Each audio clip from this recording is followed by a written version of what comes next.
Chennai shopping మాల్లో ఉగాది వేడుకలు. మీ పండుగ షాపింగ్ చెన్నై షాపింగ్ మాల్లో చేయండి. అందమైన వస్త్రాలతో పాటు విలువైన బహుమతులు పొందండి.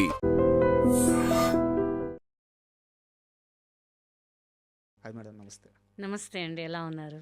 Good madam. అంటే first of all Geeta Singh అంటే నాది కొంచెం చిన్న వయసు.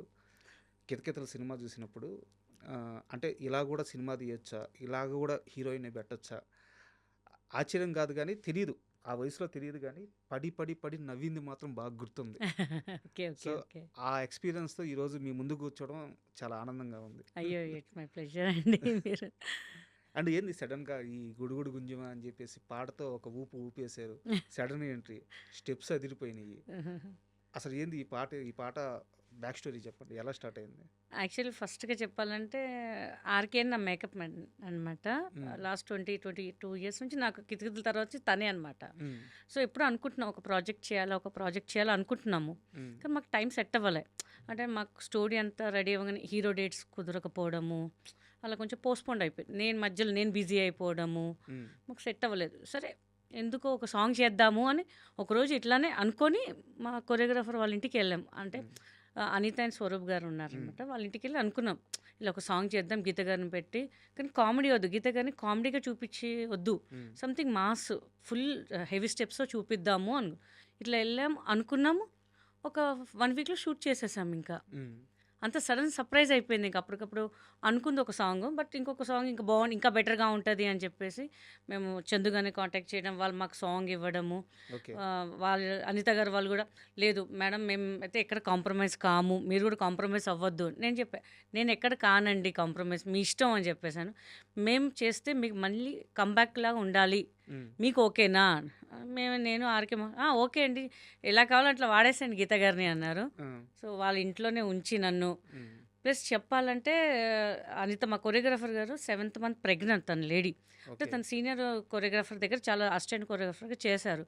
సో వాళ్ళు ఏమంటే మేడం మీరు ఉండేది లాంగ్ లొకేషన్ కదా, మా ఇంట్లోనే స్టే చేయండి మీరు. మేము అంటే మార్నింగ్ 10 to 6 మా ఇంట్లోనే ఉండి మా ఇక్కడే ప్రాక్టీస్ చేసి మేము ఏం కావాలో చూసుకుంటాం అని చెప్పి వాళ్ళ ఇంట్లో ఉంచుకొని చాలా బాగా చూసుకొని, అంటే నేను అబ్బా ఏదో మనం ఊపులు అనేసి చేద్దాంలే అని, కానీ అసలు ఎక్కడ కాంప్రమైజ్ కాలేదండి వాళ్ళిద్దరూ. అసలు ఫస్ట్ డే అనుకున్నాను ఇలా స్టెప్స్ చెప్పి, కానీ అమ్మా వెళ్ళి కూర్చున్నా, పట్టేసింది ఇక్కడ నాకు. నేను అనుకున్నా ఏంటి పట్టేసింది, ఇప్పుడు హాస్పిటల్కి వెళ్ళాలా, ఇంకా అయిపోయింది మన పని, పెద్ద పుడింగలుగా చెప్పేసాము అనుకున్నాము. బట్ చాలా బాగా చూసుకొని చాలా బాగా చేయించారు ఇంకా నాకు. సో ఆ అవుట్పుట్టే ఇవాళ మా గుడుగుడు గుంచమా అండి. అసలు చాలా హార్డ్ వర్క్ అయితే చేశాము.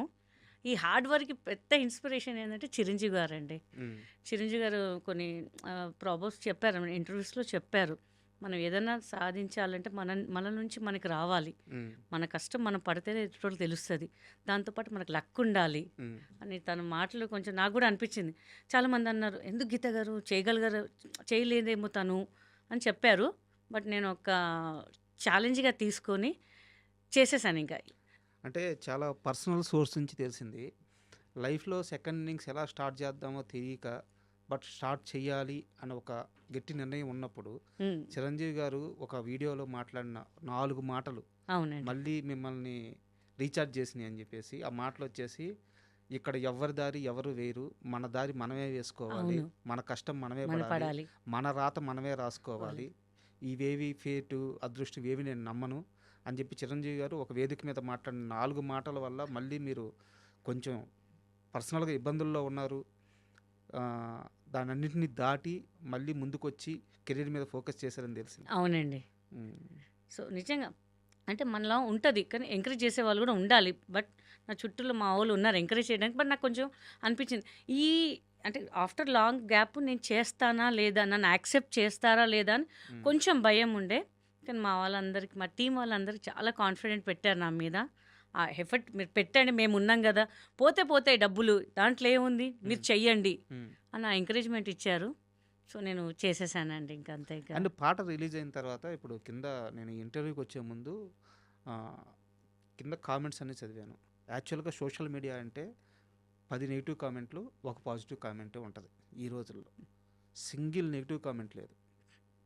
అక్క నువ్వు మళ్ళీ బ్యాక్ వచ్చినందుకు చాలా ఆనందంగా ఉంది, Geeta Singh I love you అక్క మీరు మళ్ళీ సినిమాలు చేయాలి, పాట చాలా బాగుంది, డ్యాన్స్ చాలా బాగుంది, ఇంత ప్రేమ ఆడియన్స్లో ఉంది, బట్ సినిమా ఛాన్సులు ఎందుకు ఆగిపోయినాయి?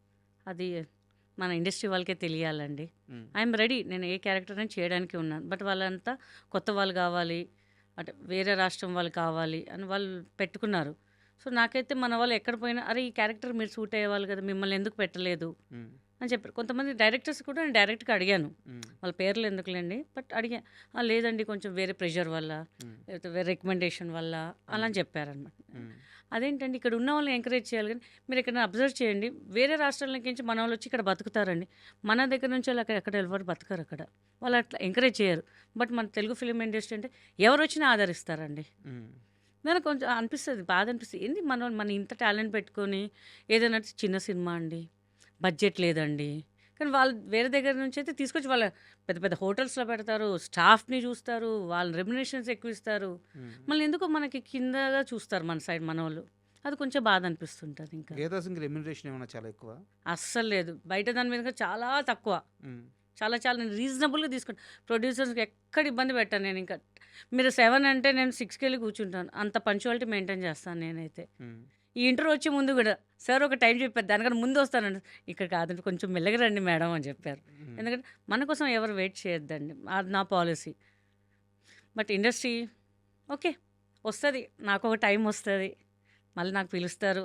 మా ఆడియన్సే చాలా బ్లెస్సింగ్స్ నాకు, వాళ్ళ బ్లెస్సింగ్స్ వల్లే ఇవాళ ఈ స్థాయికి ఉన్నాను అనుకుంటానండి. నేను ఖాళీగా ఉన్నా నో ప్రాబ్లం, నా ఇన్స్టా చేసుకుంటున్నా, యూట్యూబ్ చేసుకుంటున్నా, మంచి ఆదరిస్తున్నారు అందరు నన్ను, ఉమ్, హ్యాపీగా ఉన్నాను. ఇంకా మళ్ళీ సజెషన్స్ చెప్తుంటారు, అక్క నువ్వు ఇట్లా చేయ, అక్క అట్లా చేయి. నేను స్టార్టింగ్లో భయపడ్డా, ఒక 3 మంత్స్లో 100K రీచ్ అయిపోయింది. నేను అనుకున్నా, అందరూ అన్నారు ఎందుకు అక్క గ్యాప్ తీసుకున్నాము అంటే, లేదు మా ఐ హ్యావ్ నో సపోర్ట్ అని ఫ్రాంక్గా చెప్తాను నేను. లేదక్క మేము ఉన్నాం అక్క, నువ్వు చెయ్యి అక్క, మేము నీకు సపోర్ట్ చేస్తాము అని చెప్పేసి. ఇవాళ సాంగ్ చేస్తుంటే అసలు ఎంత అప్రిషియేషన్ అంటే అండి, ఆ ముందు రోజు నాకు నిద్ర పట్టలేదు. సాంగ్ రిలీజ్ అంటే జనాలు ఎలా రిసీవ్ చేసుకుంటారో తెలీదు. అంటే ఒక సాంగ్ అంటే ఎట్లా ఉంటుందంటే కొంచెం స్లిమ్గా ఉన్నాళ్ళు, అంటే ఈ మధ్య చేసే వాళ్ళు అందరూ అలానే ఉన్నారు. ఉమ్, నేను ఒకటేసారి భూకంపంలో దూకి వాళ్ళని మళ్ళీ కంగారు పెడతానేమో, అక్క నువ్వు ఎందుకు ఈ సాంగ్ చేసావు అంటానేమో, చాలా భయపడ్డాను. కొంచెం నెగిటివ్ వాళ్ళు కూడా పెడతారు కదా అని చెప్పేసి, కానీ ఎక్కడ నెగిటివ్ లేదు ఫస్ట్ టైం. ప్లస్ నేను ఏంటంటే నాకు ఎవరైతే కమెంట్స్ పెడతారో ప్రతి వాళ్ళకి నేను రిప్లై పెడతానండి. ఉమ్, వాళ్ళు అంటారు చాలామంది సెలబ్రిటీస్ మేము వాళ్ళ ఇన్స్టాస్కి మేము మెసేజెస్ పెడతాం కానీ ఎవ్వరు రిప్లై పెట్టారు, అక్క మీరు ఓపిక ఉండే అందరినీ రిప్లై పెడుతున్నారు, సో చాలా హ్యాపీగా ఉంది అక్క అని చెప్తారు. నేనంటే మీరుంటే నేను ఉన్నానమ్మా, మీరు ఒక 5 సెకండ్స్ 10 సెకండ్స్ తీసుకొని నాకు ఒక కమెంట్ పెడుతున్నానంటే మీరు ఎంత ఆలోచించి కమెంట్ పెడతారు. ఉమ్. సో మీకు నేను ఆ రిప్లై, మీకు ఆ రెస్పెక్ట్, ఆ రిప్లై ఇవ్వకపోతే నేను వేస్ట్ నానా, థ్యాంక్ యూ అని చెప్పి అందరు రిప్లై పెడతారు. సో నా సాంగ్ కూడా ఇవాళ తొందరగా 4 days ఒక మంచి రీచ్కి వెళ్ళిందంటే వాళ్ళ వల్లేనండి. సాంగ్ విషయానికి సంబంధించి ఇంకా నా దగ్గర కొన్ని ప్రశ్నలు ఉన్నాయి, అవి అడిగే ముందు చిన్నప్పుడు ఏంది మీరు పెద్ద రౌడీ అంట? చిన్నప్పుడు ఉంటాం కదండి అలా రౌడీగా. ఉమ్, చాలా మా చాలా. సిస్టర్ చాలా చాలా మందిని కొట్టారంట. చాలా మంది కాదు, ఒక 20 మంది 30 మంది కొట్టుంటాను. ఉమ్, పెద్ద ఇష్యూ ఏం కాదు. మా చెల్లెలు వాళ్ళని పిల్లలు ఉంటారు కదా కొంచెం పెద్దవాళ్ళు చిన్నవాళ్ళు, ఏదైనా జుట్టు లాగడము, సైకిల్ పడేయడము, తిట్టడము, మనం వెళ్ళి రౌడీజం చూపించేవాళ్ళం. ఉమ్, మా ఏరియాలో ఎవరికి ఏం ప్రాబ్లం ఉన్నా నా దగ్గరకు వచ్చేవాళ్ళు అనమాట. ఉమ్, సో అలా రౌడీజం చేసేది, అంటే కరాటే నేర్చుకుని చూపించేదాన్ని వాళ్ళ ముందు, ఉమ్. ఏంట్రా ఏంటి సంగతి నీకు అని చెప్పేసి అలా రౌడీజం చేసేదాన్ని. బట్ ఇప్పుడు కామ్ అయిపోయా. పోలీస్ అవ్వాలనుకున్న గీతా సింగ్ యాక్టర్ ఎందుకు అయ్యారు? యాక్చువల్లీ నాకు చాలా అంబిషన్ అండి, పోలీస్ అవ్వాలి, నలుగురిని కొట్టాలి, ఎవరైతే తప్పు చేస్తారు. ఇప్పుడు మామూలుగా కొడితే పోలీసు వాళ్ళు వచ్చి మనల్ని కొడతారు. ఇప్పుడు వాళ్ళు తప్పు చేస్తే నేను పోలీస్ అయ్యి నేను వాళ్ళు కొట్టచ్చు కదా అని చెప్పి పోలీస్ అవుదాం అనుకున్నాను. ఈ అరాచకాలు అన్నీ ఆపాలి, పిల్లల్ని ఏమనొద్దు, ఆడపిల్లల్ని ఏమనొద్దు స్పెషల్గా అని చెప్పి అలా అనుకున్నాను. బట్ కట్ చేస్తే సాఫ్ట్వేర్ అవుదాం అనుకో, అది కూడా క్యాన్సిల్ అయ్యి ఆర్టిస్ట్కి వచ్చేసాను. ఇంకా అసలు మీ నేటివ్ ఎక్కడ? నిజామాబాద్ అండి. నిజామాబాద్. నిజామాబాద్ మరి నార్త్ బ్యాక్ డ్రాప్ ఏంది? అంటే మా అమ్మమ్మ నాన్న వాళ్ళు అప్పుడు మహారాష్ట్ర సైడ్ ఉండేవాళ్ళు, but they shift to Hyderabad and Nizamabad. So మేము ఇక్కడ షిఫ్ట్ అయిపోయి ఇంకా చిన్నప్పుడు నిజామాబాద్లో చదువుకొని తర్వాత హైదరాబాద్లో చదువుకొని ఇంకా ఇక్కడే సెటిల్ అయిపోయాము. ఉమ్.